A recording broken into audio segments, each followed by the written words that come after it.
Jeg er Netto-kunde. Helt og holdent nærmest.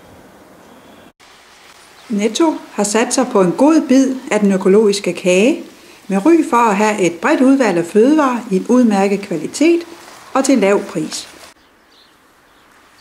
Men der er konkurrence. I Hillerød har Rema 1000 netop åbnet en forretning meget tæt på. Også her er der et pænt udvalg af økologiske varer. Så nu vil vi undersøge, hvilken butik, der er bedst og billigst. Nogle gange synes jeg faktisk, de er friskere i Rema 1000. Det synes jeg.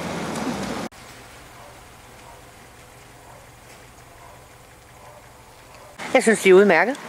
Det synes jeg. Nu har jeg brugt dem i et halvt års tid, fordi min mand er på kræfter, og han kunne kun bruge alternativ. Så det er økologiske fra Rema 1000, vi har købt.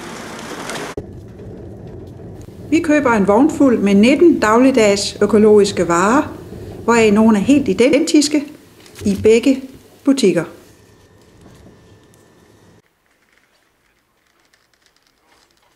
Ved at lave et pristjek vil vi undersøge, om Netto stadig er et hoved foran, eller om den er blevet overhalet af Rema 1000. Alle disse varer har kostet 319 kroner i Netto.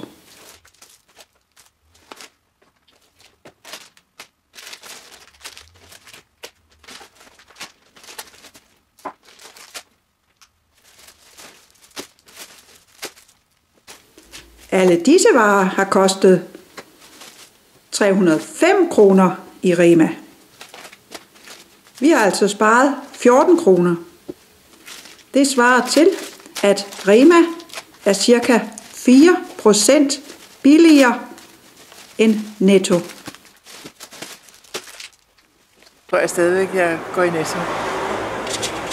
Hvorfor? Det ved jeg ikke. Det er jo nok gammel vane, og den Netto herinde kan jeg godt lide. Det er søde unge mennesker, og jeg betaler også måske gerne lidt for den service, de yder ved at have friske varer på hylderne. Men jeg vil købe i Rema 1000. Jeg kan godt lide de der økologiske varer, de har. Så det vil jeg.